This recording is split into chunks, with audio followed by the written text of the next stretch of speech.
गुरुरेव परं ब्रह्म तस्मै श्री गुरवे नमः।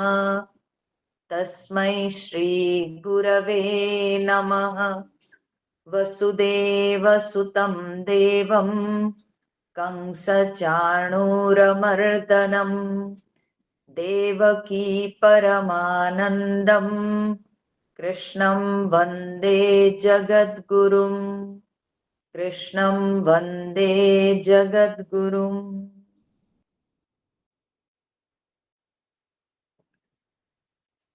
ॐ श्री परमात्मने नमः। अथ पञ्चदशोऽध्यायः। श्रीभगवानुवाच ऊर्ध्वमूलमधः शाखम् अश्वत्थं प्राहुरव्ययम् छन्दांसि यस्य पर्णानि यस्तं वेद स वेदवित्। अधश्चोर्ध्वं प्रसृतास्तस्य शाखाः गुणप्रवृद्धा विषयप्रवालाः। अधश्च मूलान्यनुसन्ततानि कर्मानुबन्धीनि मनुष्यलोके। न रूपमस्येह तथोपलभ्यते नान्तो न चादिर्न च सम्प्रतिष्ठा। अश्वत्थमेनं सुविरूढमूलम् असङ्गशस्त्रेण दृढेन छित्त्वा ततः पदं तत्परिमार्गितव्यम् यस्मिन् गता न निवर्तन्ति भूयः। तमेव चाद्यं पुरुषं प्रपद्ये यतः प्रवृत्तिः प्रसृता पुराणी। निर्मानमोहाजितसङ्गदोषा अध्यात्मनित्या विनिवृत्तः कामाः द्वन्द्वैर्विमुक्ताः सुखदुःखसङ्गैः गच्छन्त्यमूढाः पदमव्ययं तत्।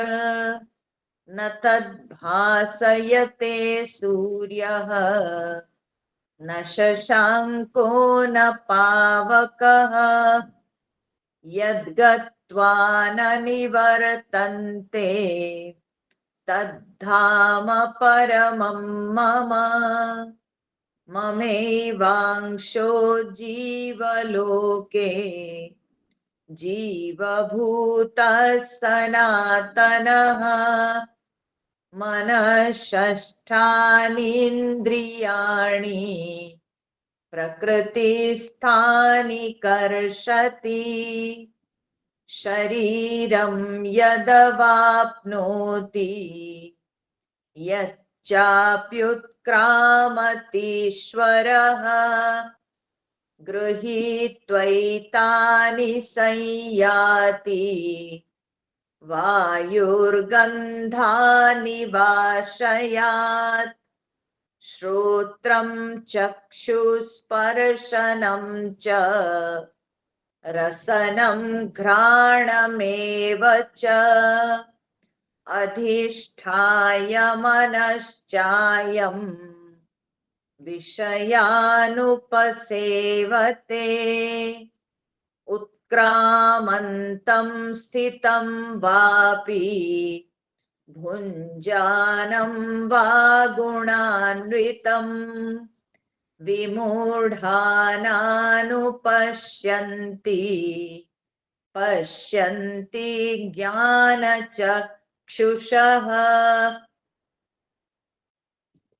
तो हम लोग अभी तक यही देख रहे हैं कि भगवान जीवात्मा के विषय में सूचित कर रहे हैं। और जीवात्मा के बारे में बताते हुए भगवान कहते हैं कि अर्जुन, ये जो जीव है ये मेरा सनातन अंश है, ये मेरा नित्य अंश है। यानी स्वरूप से जीव परमात्मा ही है, परंतु भ्रमवश, केवल उसके भ्रम के कारण ही वो जीवात्मा जो है वो अपने आप को स्वल्प समझता है और वो संसार के दुख सुख का भागी होता है और फिर जन्म मृत्यु को प्राप्त करता है। तो ये जो जीव, जब तक इसके अंदर जीव भाव है, जब तक स्वरूप ज्ञान नहीं हो गया है, तो तब तक ये अपनी अज्ञानतावश ये जो है विभिन्न प्रकार के विषयों को भोगता है, विभिन्न प्रकार के विषयों में इंद्रिय मन को साथ लेकर उन विषयों में रमता है और फिर मृत्यु के समय उन विषयों की जो वासना है, उस वासना को या संस्कार को वो साथ लेके जाता है। कैसे? न वायु गंधान इव आशयात, जैसे वायु पुष्पादि से जिस तरह से गंध को लेकर बह जाती है, उसी प्रकार से यह जीवात्मा अपने साथ विषयों की वासना को साथ लेके जाता है।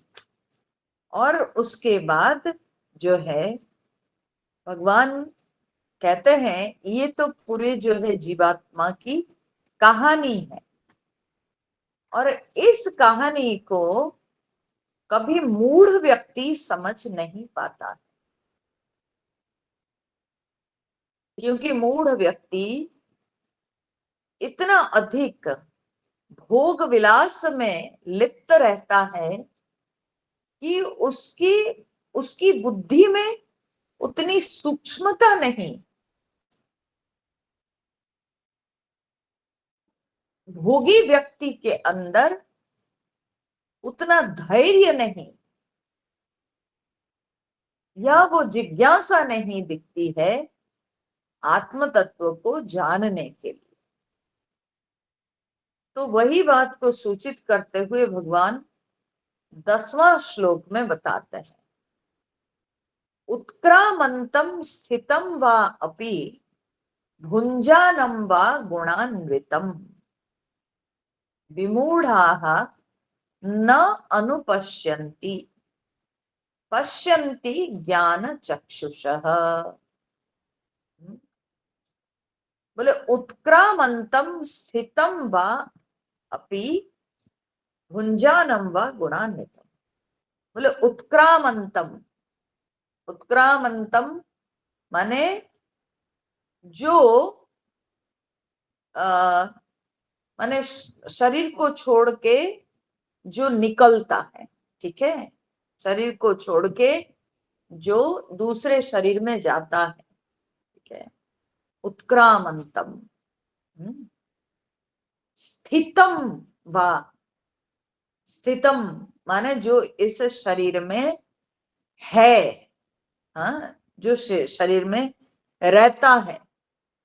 तो जो निकलता है, जो रहता है, फिर क्या?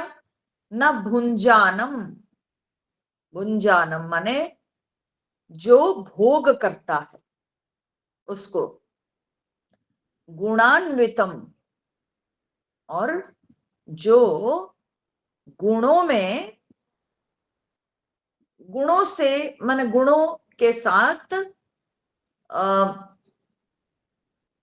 संबंध बांधकर, ठीक है, जो गुणों से संबंधित होकर, हाँ, विषय के भोगों को भोगता है उसको। तो बोलते हैं कि ये चार बातें भगवान बताते हैं। बोले उत्क्रामंतम स्थितम वा भुंजानम गुणान्वितम वा अपि, ठीक है,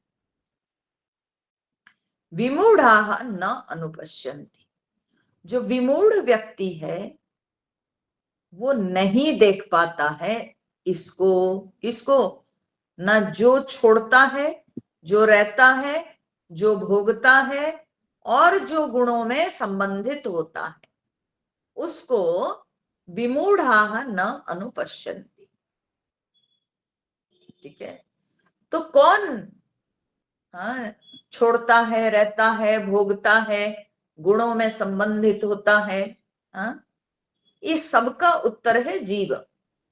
ठीक है, क्योंकि आत्मा तो नित्य है, तो इसलिए आत्मा ना छोड़ता है ना रहता है, और आत्मा तो पूर्ण है, तो इसलिए उसको ये विषयों के भोग करने की जरूरत नहीं पड़ती है। तो इसलिए आत्मा ना विषयों को भोगता है और आत्मा गुणों में आसक्त भी नहीं होता है। गुणों में आत्मा संबंधित नहीं होता है। ठीक है, तो इसलिए गुणों से संबंधित होता है कौन? ना जीव। सो ये सब, ये जितने सारे शब्द दिए गए, ये सारे शब्द सूचित करते हैं एक जीव के लिए। ठीक है, उत्क्रामंतम मतलब वो छोड़कर, जब शरीर को छोड़कर, उत माने ऊपर, ठीक है, क्रम धातु माने चलना। ठीक है, जैसे कहते हैं ना अतिक्रमण करना, हाँ? अतिक्रमण माने गोइंग बियॉन्ड।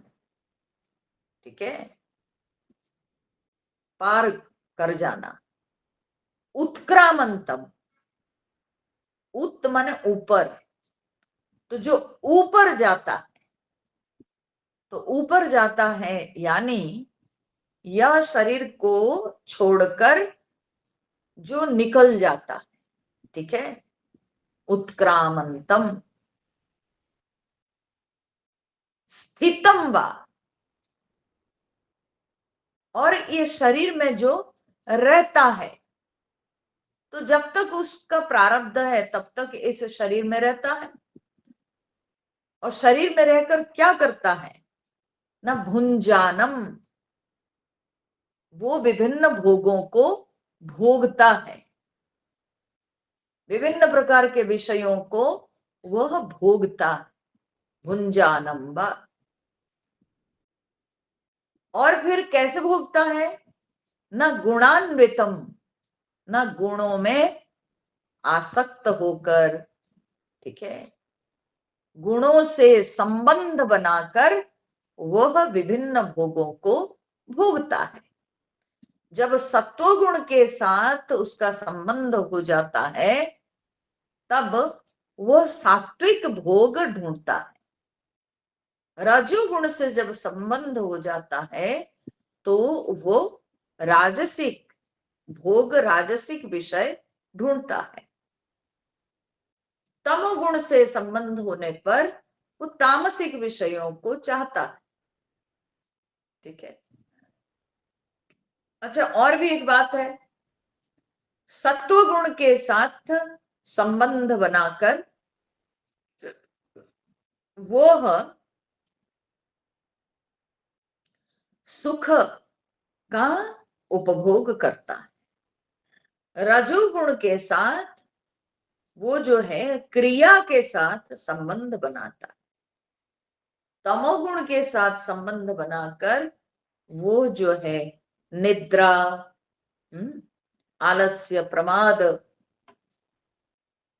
ये सारे व्यवहार में, या ये सारे जो है लक्षणों से वो युक्त होता है। ठीक है, गुणान्वित। तो भगवान यहां पर कहते हैं विमूढ़ा न अनुपश्यन्ति। जो विमूढ़ है वो नहीं देख पाता है। आपको याद होगी कि हम लोग जब पहले पढ़े थे, भगवान बोले थे न तत् भासयते सूर्यः न शशांको न पावकः। नहीं, वो नहीं।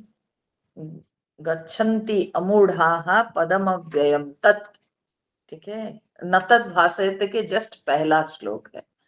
फिफ्थ नंबर, निर्माण निर्माण मोहा जित संग दोषाः।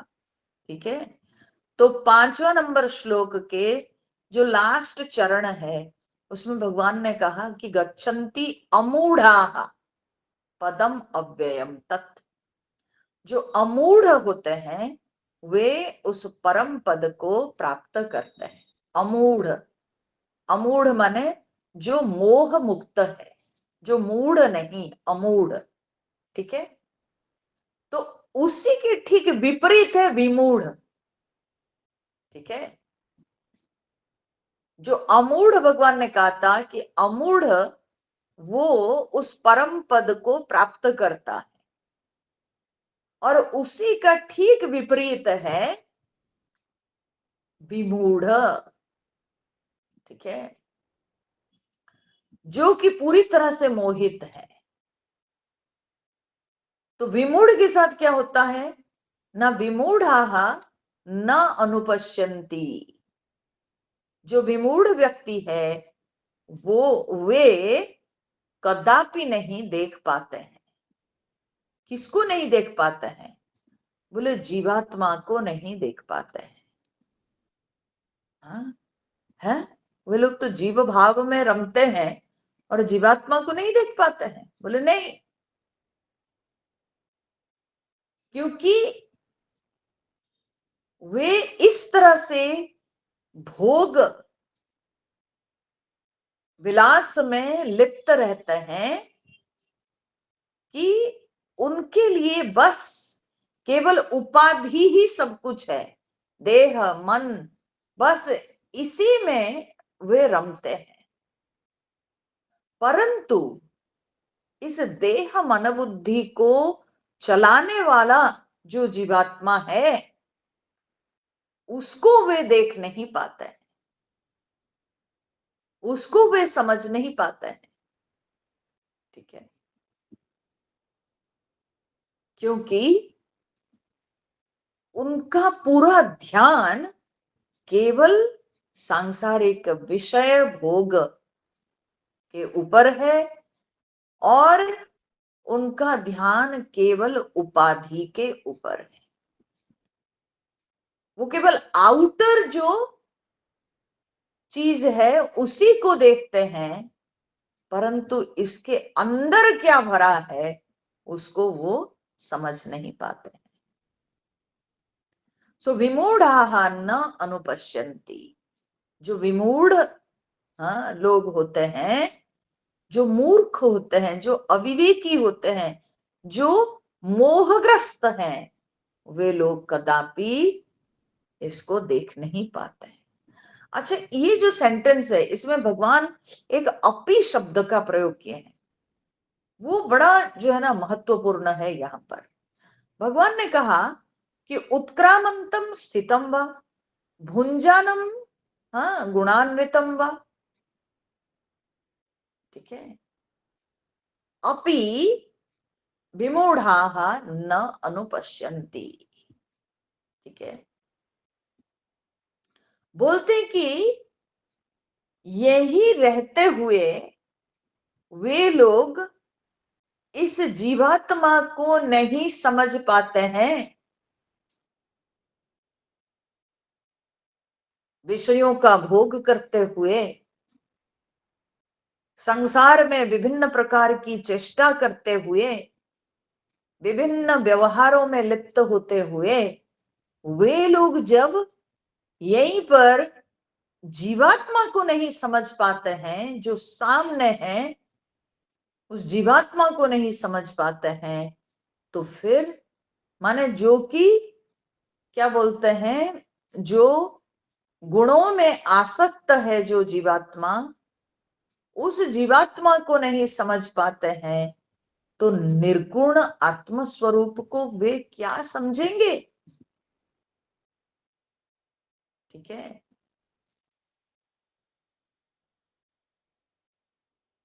तो यहां इस जीवन में, इस संसार में रहते हुए स्थितम, ठीक है, रहते हुए, या जो छोड़ता है, उस छोड़ने वाले को, रहने वाले को, भोग करने वाले को, और गुणों के संबंध में आकर विभिन्न प्रकार की चेष्टा करने वाले को, जब वे लोग इसी जीवन में नहीं समझ पाते हैं, ठीक है,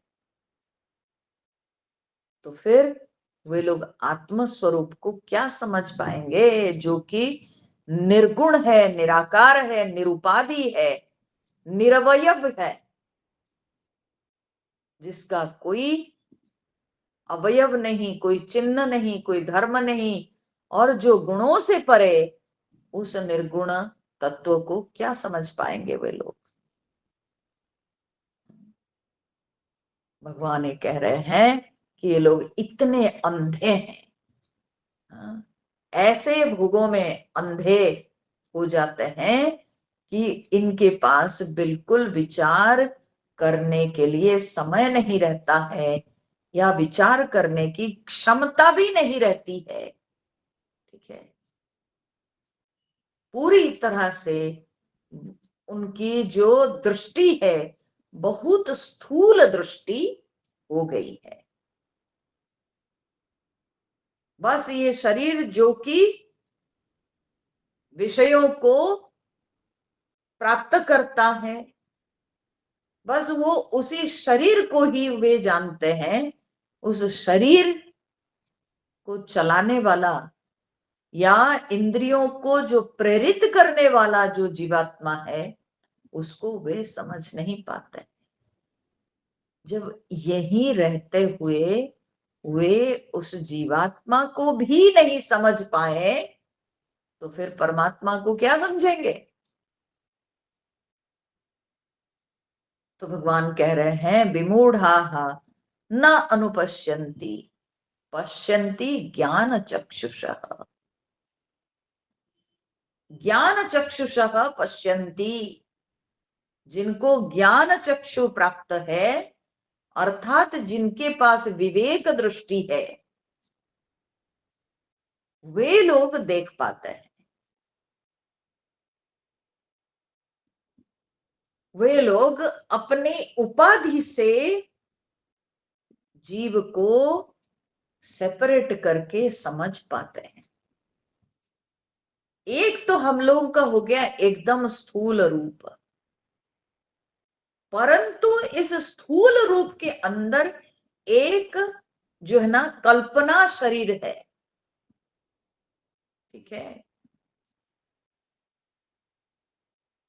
ये स्थूल रूप के साथ जो माने शरीर कहिए, अंतःकरण कहिए, इसके साथ जो आसक्त एक जो माने सूडो, हाँ, जो आत्मा है, तो उसको कहते हैं जीवात्मा। तो उस जीवात्मा को पहले तो फर्स्ट स्टेप में यह समझना है कि ये जो हमारे अंदर स्वल्प बुद्धि, शरीर को लेकर हमारे अंदर जो आकार बुद्धि है, आयु बुद्धि है, मेरी आयु इतनी है, मेरा आकार इतना है, हाँ, मेरी समझ इतना इतने कम है, ये जो एक भ्रम भावना, एक भ्रम धारणा, देखिए बॉडी इटसेल्फ तो कुछ नहीं सोच सकता, शरीर तो तमोगुण से बना हुआ, ये तो एक जड़ तत्व है, ठीक है। अंतःकरण भी अपने आप से कुछ नहीं विचार कर सकता है, अंतःकरण पर चेतना का प्रकाश पड़ता है, तब भी जाकर अंतःकरण समझने में समर्थ होता है। ठीक है, वही जो समझने में समर्थ होता है अंतःकरण, वहीं पर उत्पन्न होता है ये भ्रम बुद्धि। कि मैं इतनी कम आयु का हूं, मैं इतने कम समझने वाला हूं, मैं इतने जो है सीमित आकार का हूं। ये सारी जो धारणाएं हैं, ये सब एक कल्पित धारणाएं हैं। तो इसी को कहते हैं जीव भाव। यही है जीव। तो इस जीव को जब नहीं समझ पाते हैं तो आत्मा को कैसे समझेंगे? शुद्ध आत्मा को कैसे समझेंगे? तो भगवान इसलिए कहते हैं पश्यन्ति ज्ञान चक्षुषः, जिनके पास विवेक चक्षु है, जो लोग गुरु के शरण में जाकर गुरुमुख से शास्त्रों का श्रवण किए हैं और चिंतन किए हैं, शास्त्र वाक्यों के ऊपर मनन किए हैं, और फिर अपने अभ्यास के द्वारा वे आत्म स्वरूप को शुद्ध रूप से अनुभव कर पाए हैं। वही जो ज्ञानी लोग होते हैं, विद्वान लोग होते हैं, वे ही उस आत्म स्वरूप को समझ पाते हैं या जीवात्मा को भी ठीक ठीक समझ पाते हैं। तो पश्यन्ति ज्ञान चक्षुषः, जो ज्ञान चक्षु है वही लोग देख पाते हैं। मूर्ख जो मोहित व्यक्ति होते हैं वे लोग नहीं देख पाते हैं। विमूढ़ाः न अनुपश्यन्ति पश्यन्ति ज्ञान चक्षुषः। यह कहने के पश्चात भगवान आगे कहते हैं अनेकों बार ऐसे होता है कि कुछ लोग होते हैं वे प्रयास तो करते हैं, प्रयास करते हैं, परंतु प्रयास करने पर भी वे लोग सफल नहीं हो पाते हैं, अपने गंतव्य तक पहुंच नहीं पाते हैं। तो क्या कारण है? भगवान उसको आगे के श्लोक में बताते हैं। यतन्तो योगिनश्चैनं पश्यन्त्यात्मन्यवस्थितम् यतन्तोऽप्यकृतात्मानः नैनं पश्यन्त्यचेतसः यतन्तो योगिनश्चैनं पश्यन्त्यात्मन्यवस्थितम् यतन्तोऽप्यकृतात्मानः नैनं पश्यन्त्यचेतसः। बोले यतन्तः योगिनः च एनम। यतन्तः, यतन्तः माने प्रयत्नवान, जो प्रयत्न करते हैं, जो चेष्टा करते हैं, जो नित्य निरंतर लगे हुए हैं, साधना में लगे हुए हैं, यतन्तः। और केवल लगे हुए ऐसे नहीं, यतन्तः योगिनः, और वे लोग योगी है।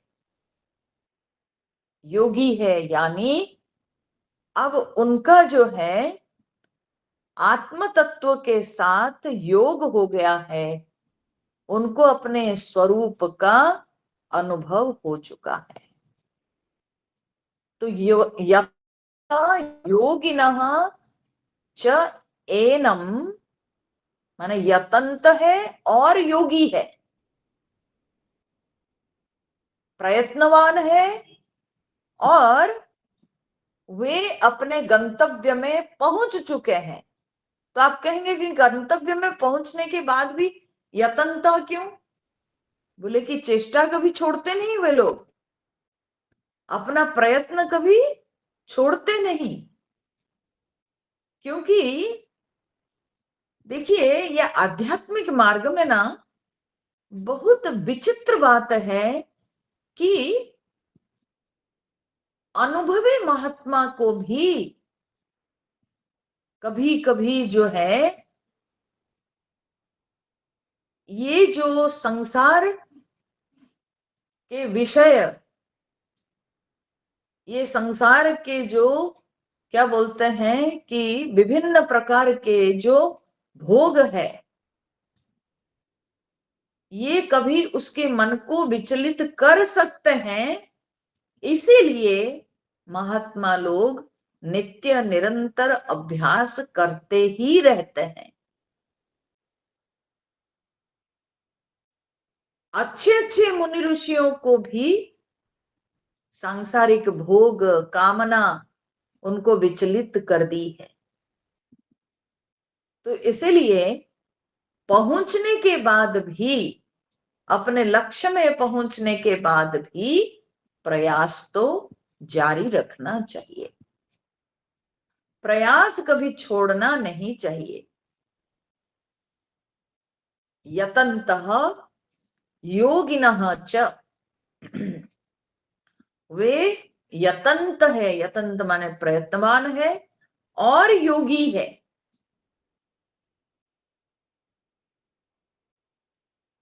तो ऐसे लोगों को एनम आत्मनि अवस्थितम पश्यन्ति, ठीक है। आत्मनि, एनम, एनम माने इसको, इसको माने किसको? न इस आत्मा को वे लोग आत्मनि अवस्थितम पश्यन्ति, अपने में स्थित। आत्मनि माने यहां पर अपने में, स्वयं में, ठीक है। तो जो ज्ञानी पुरुष है वे स्वयं में आत्मा को, एनम माने इसको, इसको माने आत्मा को, ठीक है। वे शुद्ध आत्मा को अपने में स्थित पश्यन्ति, देखते हैं। और इनके विपरीत वे लोग होते हैं जो लोग, भगवान यहां पर कहते हैं यतन्तः अपि अकृतात्मानः। यतन्तः अपि माने चेष्टा करते हुए भी, चेष्टावान होकर भी, यतन्तः अपि प्रयत्नवान होकर भी अकृतात्मानः, परंतु वे अकृतात्मा है। अकृतात्मा का तात्पर्य क्या है? अकृत, अकृतात्मा कहते हैं जिनके अंतःकरण अभी शुद्ध नहीं हुआ है, ठीक है। अशुद्ध अंतःकरण वाले, अशुद्ध चित्त वाले या विक्षिप्त चित्त वाले, ठीक है, प्रयत्न तो कर रहे हैं परंतु उनका चित्त शांत नहीं हुआ है, अभी भी चित्त में चंचलता बनी हुई है, उनके अंतःकरण अभी शुद्ध नहीं हुआ है, अभी भी उनके अंतःकरण में अशुद्धता चंचलता बनी हुई है। तो संसार में प्रयत्न तो बहुत लोग करते हैं, परंतु क्या सबको आत्मदर्शन प्राप्त हो जाता है? नहीं होता है। क्यों नहीं होता है? उसका कारण यही है कि प्रयत्न करने पर भी अंतःकरण शुद्ध नहीं हुआ है, चित्त की चंचलता दूर नहीं हुई है। इस कारण से वे अपने लक्ष्य को सिद्ध नहीं कर पाते हैं। तो यतन्तः अपि अकृतात्मानः न एनं पश्यन्ति अचेतसः। एनं अचेतसः न पश्यन्ति। एनम माने इसको, इसको माने किसको? ना इस आत्मा को। अचेतसः न पश्यन्ति, ऐसे अचेतस, अचेतस माने अज्ञानी, असावधान पुरुष, ठीक है। ऐसे अज्ञानी असावधान पुरुष जिसके चित्त अभी शांत नहीं हुआ है, शुद्ध नहीं हुआ है, तो ऐसे असावधान पुरुष न एनम पश्यन्ति, वो कदापि इस आत्मा को देख नहीं पाते। प्रयत्न कर रहे हैं, परंतु उनका जो प्रयत्न है असलियत में वो प्रयत्न सफिशिएंट नहीं है। समझ रहे हैं? चेष्टा तो हम सब लोग करते हैं, थोड़ा बहुत तो आध्यात्मिक साधना हम सब लोग करते हैं, और वो भी मुझे कभी कभी लगता है कि एक ड्यूटी मान के लोग करते हैं। अरे बाप रे, जप करना है, ठीक है, एक काम है, खत्म कर लो। पूजा करनी है, एक काम है, खत्म कर लो, ठीक है। एक काम मानकर हम लोग करते हैं। भगवान का नाम लेना एक काम है, भगवान की पूजा करना एक काम है। जिस दिन हम इस भाव से ऊपर उठ जाएंगे, जिस दिन हमारे मन में पूरी तरह से ये भावना आ जाएगी कि नहीं, ये मेरी आवश्यकता है, मुझे अपने आप से मिलना है। मैं दुनिया में कितने लोगों के साथ मिलता हूं, दोस्तों से मिलता हूं, हाँ, सगे संबंधियों से मिलता हूं, परंतु मुझे अपने आप से मिलना है। ये बुद्धि पक्की जब तक नहीं होती है, तब तक हम जो साधना करते हैं वो साधना हमको एक काम लगेगा, एक भार लगेगा। और जब तक अपनी साधना हमको एक भार लगता रहेगा, तब तक कभी उसमें सफलता प्राप्त नहीं होती। सफलता तो उसी को मिलती है जो व्यक्ति अपनी साधना में रमता है, वो उसी साधना में ही रहना चाहता है। उसको अपनी साधना छोड़कर और तो सब कुछ भार लगता है, बल्कि साधना में उसको हल्कापन महसूस होता है। तो ये विचार जब तक नहीं आता है, तब तक हम कभी भी अपने लक्ष्य पर पहुंच नहीं सकते। तो इसीलिए भगवान कहते हैं यतन्तः अपि अकृतात्मानः, चेष्टा करते हुए भी अकृतात्मा होने के कारण और अचेतसः माने असावधान अज्ञानी होने के कारण एनम न पश्यन्ति, इसको नहीं देख पाते हैं। कठोपनिषद में यमराज नचिकेता को ज्ञान देते हुए कहते हैं ना विरतो दुश्चरितात ना शांतो ना समाहितः, ना शांत मनसो वापि प्रज्ञाने नैनमाप्नुयात्,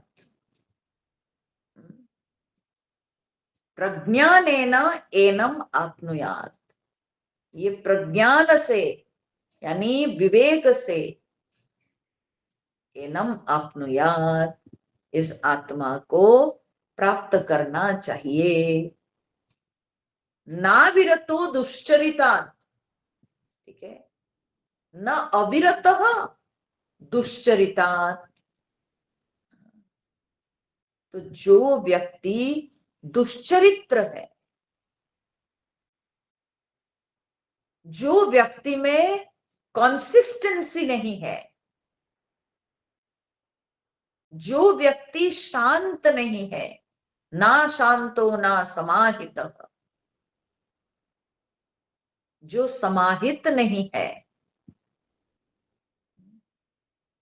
तो उस व्यक्ति को कदापि आत्म तत्व की अनुभूति नहीं होती है, क्योंकि आत्म तत्व की अनुभूति केवल ज्ञान से ही होती है, और ज्ञान के लिए चाहिए शांति, तत्परता, धैर्य, सुचरित्र, इसके बिना कदापि आत्म तत्व का दर्शन नहीं होता।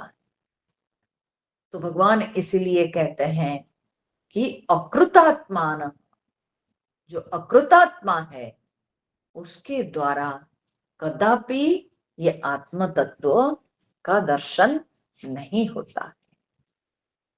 न एनम पश्यन्ति, वे देख नहीं पाते हैं, क्योंकि वे तो बड़े असावधान है। भगवान इसी गीता में पहले बता चुके हैं, मनुष्याणाम सहस्रेषु कश्चित यतति सिद्धये यततामपि सिद्धानाम कश्चित मांग व्यक्ति तत्वतः। मनुष्याणाम सहस्रेषु, हजारों मनुष्यों में, हजारों लाखों मनुष्यों में कोई एक माने कोई एकाध लोग होते हैं जो कि प्रयास करते हैं, इस आध्यात्मिक यात्रा का आरंभ करते हैं, प्रयास करते हैं। फिर ऐसे कितने प्रयास करने वालों में से कोई एक बिरला ही उस आत्म तत्व का दर्शन कर पाते हैं। कश्चित मांग व्यक्ति तत्वतः, कोई एक बिरला ही उसको तत्व से दर्शन कर पाते हैं। तो इसीलिए ये जो है ये बहुत ही कठिन मार्ग है, ये केवल विवेकी पुरुष के द्वारा ही संभव होता है। ये कदापि जो है, जो अविवेकी है,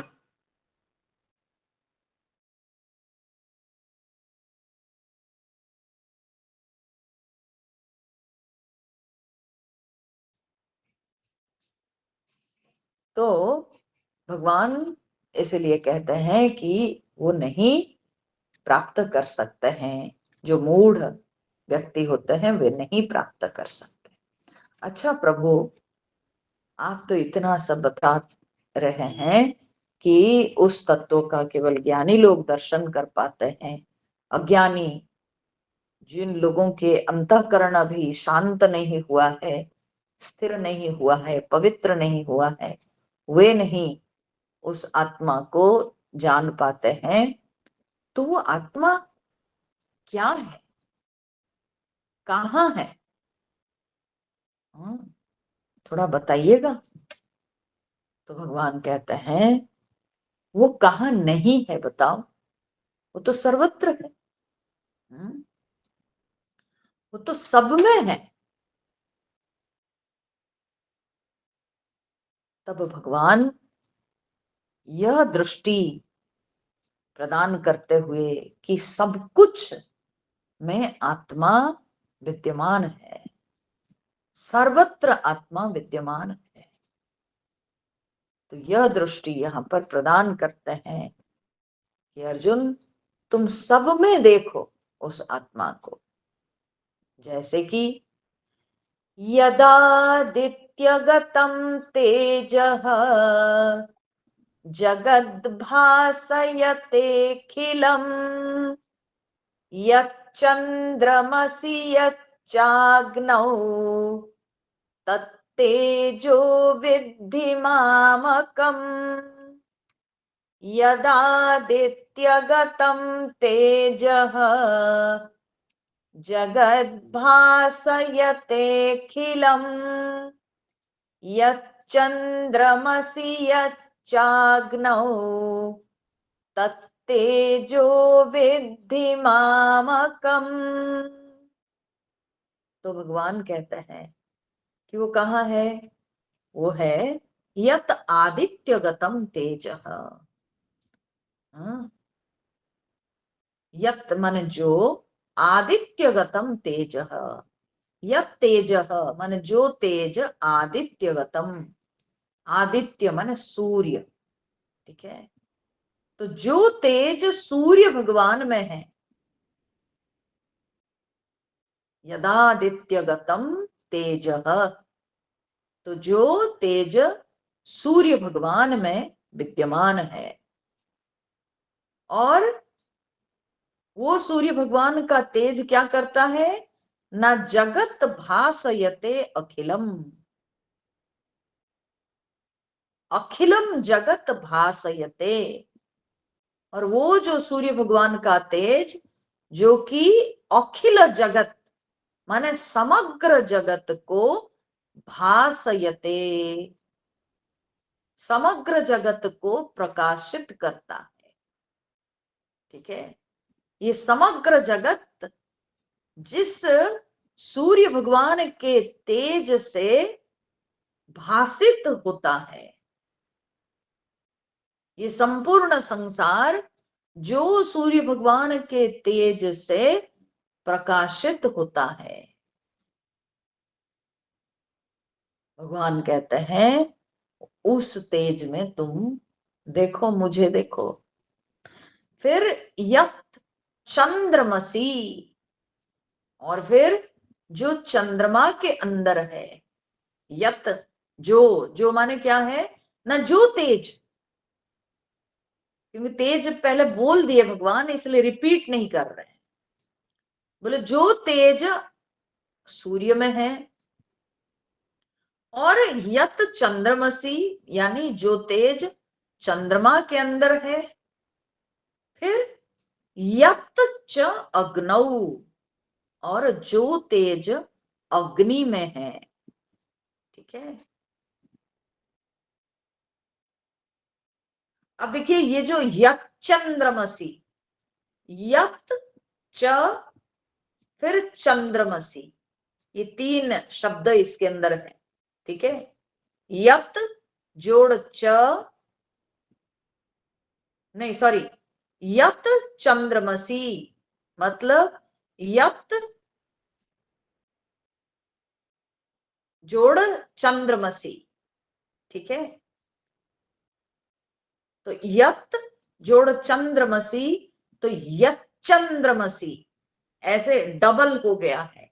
तो जब हम पाठ करेंगे ना, तो पाठ करते वक्त उसके ऊपर थोड़ा सा जो है फोर्स देके गाना चाहिए, ठीक है। क्योंकि दो माने क्या बोलते हैं, एक पूरा च है और एक आधा च भी हो गया, तो इसीलिए उसके ऊपर थोड़ा बल दे करके चैंट करना चाहिए, यच्चंद्रमसी। वैसे ही यच्चाग्नौ, ठीक है। तो यहां पर भी दो च होने के कारण उसको भी थोड़ा बल देकर गाना चाहिए। यच्चंद्रमसी यच्चाग्नौ तत्तेजो, वहां पर भी दो त है, तत्तेजो, ऐसे। तो भगवान कहते हैं कि जो आदित्यगतम तेज, और जो तेज चंद्रमा में है और जो तेज अग्नि में है, तत् तेज विद्धि मामकम। हे अर्जुन, उस तेज को मामकम, हाँ, तेज विद्धि, तुम उसको मेरा, मामक माने मेरा। आपको याद है ये शब्द मामक भगवत गीता के पहला श्लोक में आता है, जब धृतराष्ट्र पूछते हैं मामकाः पांडवाः च एव किम कुर्वत संजय। मामक शब्द वहां आया, उसी का वहां पर बहुवचन होके मामकाः। तो मामक माने मेरा, ठीक है। तो मामकम, तो मेरा तेज समझो, विद्धि माने जानो। हे अर्जुन, तुम उस तेज को मेरा तेज समझो। तो जो आदित्यगत तेज, जो सूर्य भगवान में जो तेज है, ठीक है। तो ये जो सूर्य भगवान का तेज कहा जाता है ना, देखो इसको थोड़ा सा अन्य प्रकार से समझिए कि ये क्या संकेत करता है। असलियत में सूर्य जो है ना बुद्धि के देवता है, ठीक है। और चंद्रमा जो है वो मन के देवता है। तो भगवान कह रहे हैं आदित्यगतम तेज जगत भासयते अखिलम। जो बुद्धि से हम समग्र जगत को जानते हैं, ठीक है। तो वो किस अवस्था में, ना जागृत अवस्था में ऐसी अनुभूति होती है। फिर मन के द्वारा हम संसार को जानते हैं, या मन अपनी एक दुनिया बनाता है, वो कब, ना स्वप्नावस्था में, ठीक है। चंद्रमा का तेज, चंद्रमा है मन का देवता, ठीक है। चंद्रमसी जब कहा गया, चंद्रमा मन के देवता है। तो ये सूचित करता है स्वप्नावस्था को, ठीक है, जहां चंद्रमा की कृपा से मन अपनी एक दुनिया बनाता है, और सूर्य की कृपा से बुद्धि जो है ये समग्र जगत को जानने में समर्थ होती है। तो वो है जागृत अवस्था। तो जागृत अवस्था में बुद्धि पूरी तरह से जो है वो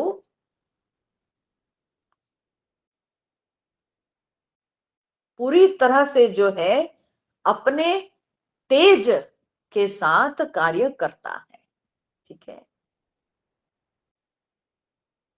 तो आदित्यगतम तेज ये सूचित करता है जागृत अवस्था को। चंद्रमसी जब भगवान कहते हैं, ये सूचित करता है स्वप्नावस्था को। फिर भगवान कहते हैं यत च अग्नौ, तथा जो अग्नि में है। अब अग्नि के विषय में थोड़ा सा घुमाकर विद्वान लोग समझाते हैं। बोले अग्नि देवता है किसकी, किसके, ना वाणी के देवता है अग्नि, है ना। तो वाणी के देवता अग्नि है। अब सुषुप्ति अवस्था में तो पूरा अज्ञान है। जब हम लोग सुषुप्ति में निद्रा में रहते हैं तब तो हम कुछ समझ नहीं पाते हैं, लेकिन जब हम लोग सुषुप्ति से उठते हैं, जब जाग जाते हैं, तब हम प्रकाश करते हैं अपने मुख से, वाणी से कि ओह, मैं बहुत बढ़िया सोया था। तब जो है दूसरों को ज्ञान होता है कि हाँ, हम सोए थे नींद में, सुषुप्ति में। तो वाणी ही सुषुप्ति का जो है बोध कराती है। ठीक है, तो वाणी सूचित करती है सुषुप्ति के बारे में। तो इसलिए ये अग्नि जो कहा गया, तो आप यूं मान लो कि ये सुषुप्ति अवस्था है, नहीं मतलब डायरेक्ट तो है नहीं, परंतु एक संबंध जो है विद्वान लोग ऐसे कहकर बना लेते हैं। तो जो जागृत अवस्था में जो तेज, स्वप्नावस्था में जो तेज, और सुषुप्ति अवस्था में भी जो तेज है, तो भगवान कहते हैं सुषुप्ति अवस्था में तेज क्या है? हाँ? चेतना अपने आप में स्थित है। ठीक है, तो उस तेज को तुम मेरा तेज ही समझो। ठीक है, उसको तुम मेरा तेज ही समझो। तो मेरा तेज कहने का अर्थ क्या है? यहां पर भगवान अपने आप को कृष्ण रूप में सूचित नहीं करना चाहता है। ये मेरा तेज जब भगवान कह रहे हैं ना, तो भगवान अखिल विश्व के अधिष्ठान रूप से ही यहां पर अपने आप को प्रेजेंट करता है कि मेरा तेज, यानी मैं ही ब्रह्म हूं, मैं ही संपूर्ण जगत का आधार हूं, अधिष्ठान हूं, और मेरे तेज से ही ये संपूर्ण जगत प्रकाशित होता है। हाँ? मेरे ही तेज को लेकर सूर्य जगत को प्रकाशित करता है, चंद्रमा रात्रि के समय प्रकाश प्रदान करता है, और अग्नि जो है हमारे घर के अंदर के अंधकार को दूर करने में समर्थ होती है।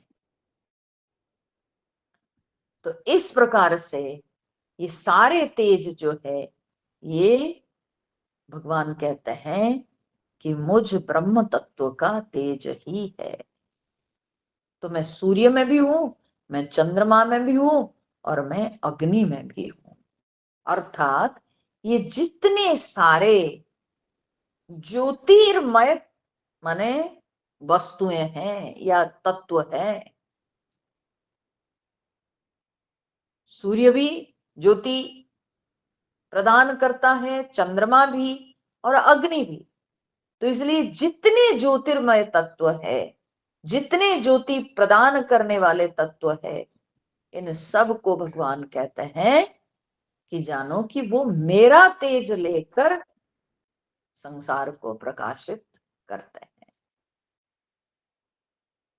तत्तेज विद्धि मामकम, वो मेरा ही तेज समझो।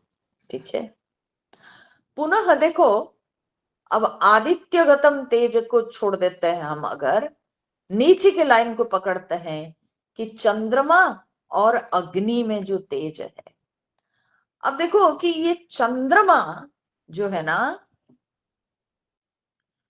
चंद्रमा के तेज से सारे जो औषधि वनस्पति सब हैं, इन सब के अंदर चंद्रमा के तेज में अमृत है, और उस अमृत से इन सब का पोषण होता है। तो बोलते हैं कि चंद्रमा के तेज से ही तो ये सब जो है ना, फल, शस्य, ये सब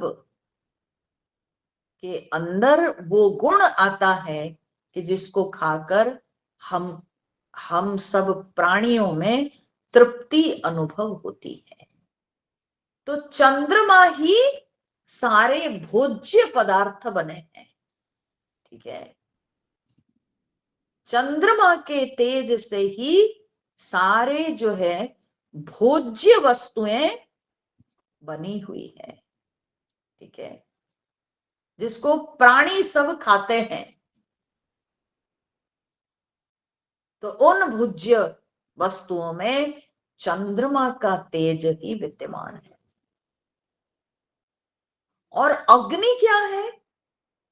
न प्राणी सब जिन भोज्य वस्तुओं को खाते हैं, उन भोज्य वस्तुओं को पचाता है कौन? ना अग्नि। पाचक अग्नि होकर अग्नि जो है वो उन भोज्य वस्तुओं को पचाता है। तो इसलिए अग्नि है भोक्ता। ठीक है, तो चंद्रमा भोज्य वस्तुएं हैं और अग्नि भोक्ता है। तो भगवान यहां पर यह सूचित करना चाहते हैं कि भोज्य रूप में मैं हूं और भोक्ता रूप से भी मैं ही हूं। ठीक है, भोक्ता की क्षमता भी मेरे कारण है और भोज्य पदार्थों में भी मैं ही अमृत बन के विद्यमान हूं। ठीक है, तो सब कुछ मैं ही हूं। और ये जो भोज्य पदार्थ सब हैं, ये भोज्य पदार्थ होने से पहले वृक्ष जो अपना खाद्य प्रस्तुत करता है वो सूर्य से। ठीक है, वो सूर्य की किरण से वृक्ष अपना खाद्य प्रस्तुत करता है। हाँ? तो इसीलिए ये औषधि, वनस्पति, इन सब की रक्षा के लिए, ये संपूर्ण जगत की रक्षा के लिए जो सूर्य के तेज की आवश्यकता है, फिर औषधि वनस्पतियों में जो फल, जो सस्य होते हैं, उनके अंदर जो सामर्थ्य है, जिसको प्राणी खाकर प्राणियों को तृप्ति अनुभव होती है, वो चंद्रमा के, हाँ, वो जो गुण, और पुनः प्राणी जब फिर सस्य को खाते हैं या सारे जो क्या बोलते हैं फल, अन्न, उसको जब खाते हैं तो उनके पेट में फिर जो वो अन्न पकता है, उसके लिए जो भुगता है वो अग्नि। तो भगवान बोलते हैं सब कुछ मैं ही। समझ में आया?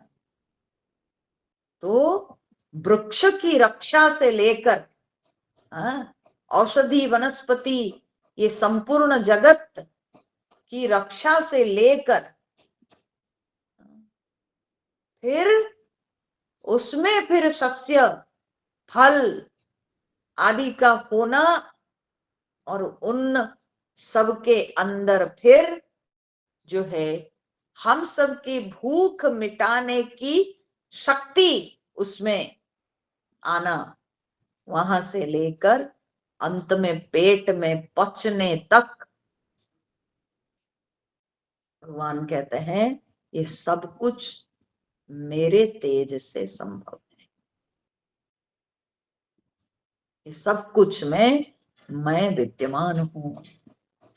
तो ये जानो तत् तेज विद्धि मामकम, वो तेज को तुम मेरे ही तेज समझो। अब सोचिए कि संसार में सब जगह भगवान ने ये सूचित कर दिया कि नहीं कि मैं सर्वत्र विद्यमान हूं। सब जगह तुम मुझे देखो, सब जगह मेरा तेज। अब अगर भगवान की इतनी कृपा है कि सर्वत्र वे विद्यमान है, सब कुछ उन्हीं के कारण ही संभव है, उन्हीं के सामर्थ्य से, उन्हीं की शक्ति से संभव है, और इस बात को अगर हम समझ नहीं पाते हैं, ये तो हमारी मूर्खता है ना, ये हमारी अविवेकिता है। जैसे यदुवंशी लोग भगवान के इतने पास रहकर भी भगवान को पहचान नहीं पाए, भगवान के नजदीक रहे, लेकिन वे भगवान के स्वरूप को समझ नहीं पाए। तो वैसे ही हम लोग भगवान के इतने नजदीक होकर भी हम भगवान को समझते नहीं, तो ये हमारी मूर्खता है। तो भगवान कह रहे हैं कि उसी प्रकार से हे अर्जुन, जैसे सूर्य में, चंद्रमा में, अग्नि में मेरा तेज है। ये केवल तेज की बात नहीं, ठीक है। भगवान कहते हैं कि मैं पृथ्वी में भी विद्यमान हूं, ठीक है। उसको भगवान कह रहे हैं गामाविश्य च भूतानि धारयाम्यहमोजसा पुष्णामि चौषधि सर्वाः सोमो भूत्वा रसात्मकः गामाविश्य च भूतानि धारयाम्यहमोजसा पुष्णामि चौषधि सर्वाः सोमो भूत्वा रसात्मकः। भगवान ने कहा गाम आविश्य च भूतानि, और गाम, गाम माने पृथ्वी, हाँ? तो गाम माने पृथ्वी के अंदर, हाँ? आविश्य, पृथ्वी के अंदर प्रवेश करके, अहम ओजसा भूतानि धारयामी, मैं ही अपने ओजस से, अपने बल से, अपने सामर्थ्य से भूतानि धारयामी, मैं प्राणियों को धारण करता हूं। तो पृथ्वी के अंदर प्रवेश करके मैं ही अपने बल से प्राणियों को धारण करता हूं। ये कभी नहीं सोचिएगा कि ये पृथ्वी की अपनी क्षमता है कि वो अंतरिक्ष में लटकी हुई है और इतने सारे प्राणियों को वो धारण कर रखी है। बोले पृथ्वी तो जड़ तत्व है, तो उसमें ये सामर्थ्य कैसा, और वो कैसे अपने आप से कर सकती है। असलियत में ये तो प्रभु कृपा है, ये तो ईश्वर का सामर्थ्य है कि हम सब पृथ्वी के अंदर रह रहे हैं और ये पृथ्वी अंतरिक्ष में लटकी हुई है, ठीक है। तो ये भगवान ही धारण कर रखे हैं, सारे प्राणियों को परमात्मा ही धारण करते हैं। पृथ्वी के अंदर भगवान का बल ही काम करता है, केवल पृथ्वी सबको धारण करने में समर्थ नहीं होती अगर भगवान का बल इसमें नहीं होता। गाम आविश्य च भूतानि धारयामि अहम ओजसा। वैज्ञानिक लोग कहते हैं पृथ्वी जहां पर है तो अगर उसमें से वन आयोटा भी अगर इधर उधर हो जाए तो ये जो प्राणियों की जो स्थिति है वो संभव ही नहीं होगी, सब समाप्त हो जाएगा। ठीक है, या तो पृथ्वी पूरा बर्फीली, पूरा बर्फ हो जाएगी, और नहीं तो फिर इतना ताप होगा कि सब के सब खत्म हो जाएंगे। तो क्या बैलेंस है, सोचिए कैसे भगवान इस पृथ्वी को टिकाए रखे हैं, उसके पोजीशन में, उसके ऐसे जो है सूरज से डिस्टेंस बना के रखे हैं कि जरा सा भी इधर उधर वो होती नहीं। तो ये भगवान ही पृथ्वी को धारण कर रखे हैं अपने बल से। अहम ओजसा, मैं ही अपने ओजस, अपने बल से धारयामी भूतानी, मैं ही प्राणियों को धारण करता। इसके ऊपर एक सुंदर जो है ना कथा कहानी सुनने को मिलता है। बोले एक बार हनुमान जी और अर्जुन मिले कहीं, ठीक है, और हनुमान जी हुए राम जी के भक्त, अर्जुन हुए कृष्ण भगवान के भक्त। अर्जुन ने कहा हनुमान जी को देखकर कि बताओ, ये राम जी को लंका जाने के लिए ये बंदरों की क्यों सहायता लेनी पड़ी? हाँ? राम जी के पास तो इतने बाण थे, क्योंकि अर्जुन तो धनुर्धारी है ना, अर्जुन अपने बाण पे विश्वास करते हैं। तो इसीलिए अर्जुन कहते हैं कि अगर भगवान अपने बाण चला देते तो बाणों से जो है पूरा सेतु बन जाता, ये बंदरों की सहायता लेने की क्या जरूरत थी? तो वे तो अपने बाणों से सेतु बना लेते और चले जाते लंकापुरी में। तब हनुमान जी हंसने लगे। अर्जुन से हनुमान जी ने कहा कि देखिए अर्जुन जी, ऐसा है कि त्रेता युग में अभी तो लोग जो है छोटे हो गए, छोटे कद के हो गए, छोटे आकार के हो गए, पर त्रेता युग में लोग बड़े बड़े होते थे, प्राणी सब बड़े बड़े होते थे, जो वानर सब थे वे बड़े विशाल काय पर्वताकार सब थे। तो इसलिए वे बाणों से बना हुआ सेतु पर जा नहीं सकते थे, और असंख्य भी थे, नहीं जा सकते थे। तो अर्जुन हंसने लगे, बोले हाँ, उस त्रेता युग के आप तो एक अभी है ना, हाँ? नमूना के तौर पे आप तो है। अब मैं बाणों का सेतु बना देता हूं, यहां पर सामने एक नदी बह रही होगी, तो बोले कि मैं बना देता हूं, आप देखिए चल के, हाँ आप देखिए। तो अर्जुन क्या किए, बाण का संधान किए और करके सचमुच में बाणों का सेतु बना दिया। और जब बाणों के सेतु बना दिए पूरा, और उस पुल पर उन्होंने कहा हनुमान जी से कि देखिए चलिए इस पे जाइए आप, मेरे बाणों के सेतु आपके शरीर के वजन को सहन कर पाता है कि नहीं, आप देखिए।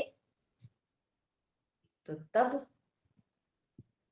हनुमान जी उस पुल पर पैर रखे, पूरा गए नहीं, चढ़े नहीं, खाली पैर रखे, और पैर रखते ही जो है वो सेतु कड़कड़ा के टूट गया।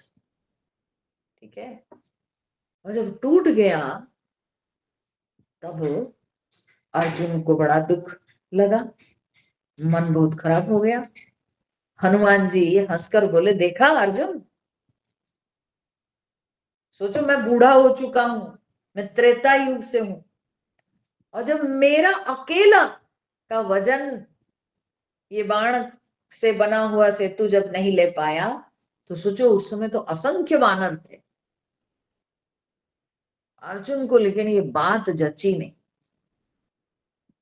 अर्जुन ने कहा अच्छा ठीक है, जो हुआ वो तो ट्रायल था, हाँ अभी जो है मैं फिर से एक बार बना के दिखा देता हूं। इस बार आप देखिए, फिर अर्जुन क्या किए, मन ही मन अपने इष्ट भगवान श्री कृष्ण को स्मरण किए, और भगवान श्री कृष्ण को स्मरण करके उन्होंने जो है बाण चलाए, चला के फिर से एक सेतु का निर्माण कर दिया। और जब सेतु का निर्माण कर दिए, उसके ऊपर उन्होंने कहा हनुमान जी से कि अब चलिए देखते हैं। तब उन्होंने उस सेतु पर चल के गए, देखे कुछ नहीं हुआ, फिर लौट के आए, उसके ऊपर कूदे तो थोड़ा सा हिला तो जरूर, लेकिन टूटा नहीं। हनुमान जी आश्चर्य में पड़ गए। और उसके बाद हनुमान जी कुछ विचार किए, और विचार करके तब उन्होंने अर्जुन को कहा कि अर्जुन, ये आपके बाण की शक्ति नहीं है, ये आपके उपास्य भगवान श्री कृष्ण की शक्ति के कारण संभव हुआ। और उसी समय भगवान श्री कृष्ण जो है पहुंच गए।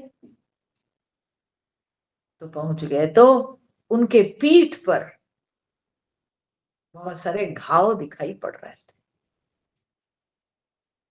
तब अर्जुन देखकर बहुत कष्ट अनुभव किए कि प्रभु ये क्या। बोले ये क्या क्या, तुम्हारे जो है बाण को तो मैं सहन कर रहा था,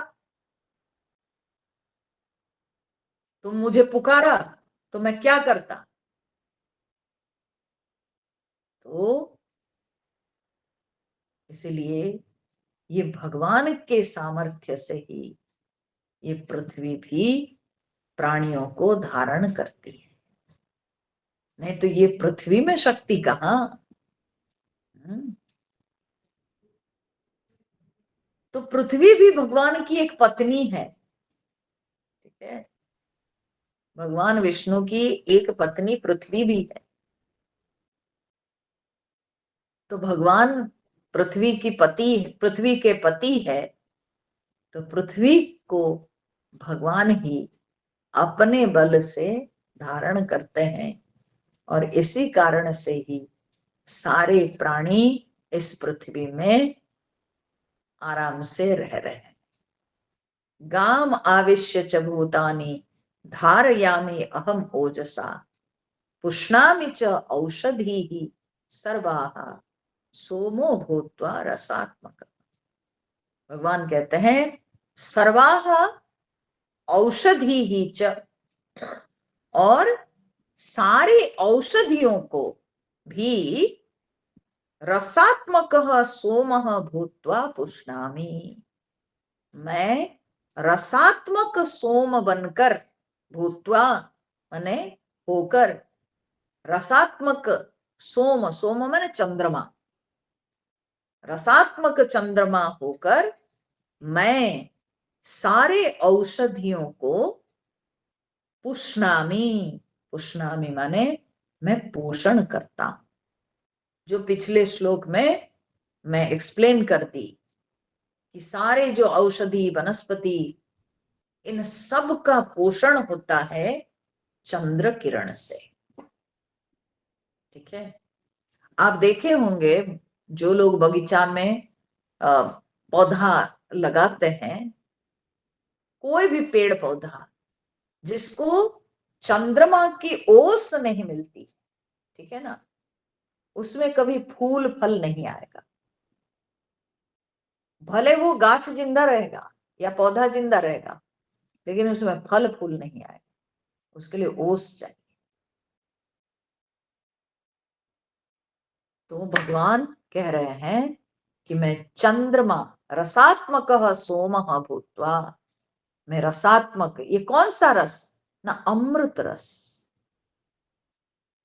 रसात्मक सोम भूत्वा, मैं रसात्मक चंद्र होकर मैं सारे औषधियों को, सारे वृक्ष लताओं को मैं पोषण करता हूं, पुष्णामि, मैं पोषण करता हूं। और ये जो औषधि सब है, ये औषधि कैसे है? भगवान जब पोषण करते हैं चंद्रमा बनकर, तो इन औषधियों में दोनों गुण आ जाते हैं। वो क्या है ना, गुणों को तो धारण भी करते हैं और दोषों को निवारण करने की क्षमता भी रखते हैं। ठीक है। औषधि शब्द का तात्पर्य क्या है? ओषते दोषान धत्ते गुणान। ठीक है।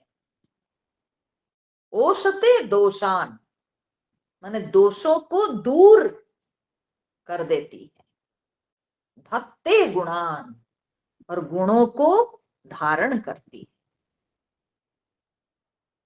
तो ऐसे जो है औषधि वनस्पतियों में शक्ति है।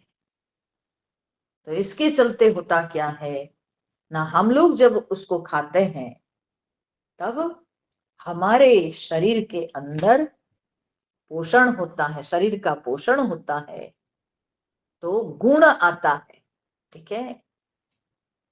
और फिर अगर कोई दोष है, वो दोष दूर भी हो जाता है। दोष माने क्या है? कोई कमी है। ठीक है। शरीर में कोई दोष है तो वो दोष भी दूर हो जाता है। हम जब फल, अनाज ये सब खाते हैं तो इससे हमारे शरीर के अंदर रोगों का नाश होता है, दोष दूर होता है। कोई कमी भी अगर है, वो कमियां जो है वो दूर हो जाती है या भरपाई हो जाती है। गुण हमारे शरीर में आ जाते हैं। ठीक है। तो इस तरह से भगवान कहते हैं मैं चंद्रमा बन के सारी औषधि वनस्पतियों को पोषण करता, पुष्णामि च औषधि ही सर्वा। अब ये कहने के बाद कल हम लोग, कल तो है नहीं, कल का सत्संग नहीं रहेगा। कल दूसरा कार्यक्रम है और कल 2 तारीख है। तो कल जो है, जो लोग 15वां अध्याय के चैंटिंग के लिए जुड़े हैं, कल एक प्रैक्टिस ट्रायल सेशन है 7:30 बजे से, मैंडेटरी है, सबको जुड़ना है उसमें। तो सो दैट वे लोग देखेंगे, तो इसलिए कल हमको उसमें रहना है। तो कल सत्संग नहीं ले पाएंगे, फिर सोमवार लेंगे। मेरी उम्मीद है कि जब तक वो कार्यक्रम होगा 9 तारीख को, तब तक मैं 15वां अध्याय समाप्त कर पाऊंगी, जिससे कि आप लोग अर्थ भी समझ जाइएगा, तो आपको पाठ करने में भी आसान हो जाएगा अगर आप जुड़े हैं तो। ठीक है। चलिए, सभी का बहुत बहुत धन्यवाद। ओम पूर्णमदः पूर्णमिदं पूर्णात् पूर्णमुदच्यते पूर्णस्य पूर्णमादाय पूर्णमेवावशिष्यते। ओम शांति शांति शांति। हरि ओम। श्री गुरुभ्यो नमः। हरि ओम। हरि ओम अम्मा जी। हरि ओम हरि अम्मा। ओम। हरि ओम। अम्मा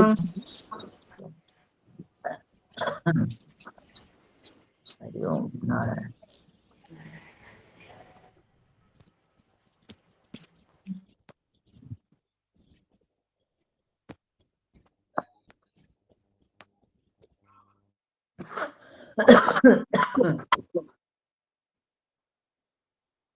तबीयत ठीक है ना अम्मा जी? हाँ, एकदम बढ़िया है, बहुत बढ़िया, सब एकदम ठीक है। हरि ओम हरि ओम। हरि हरि ओम।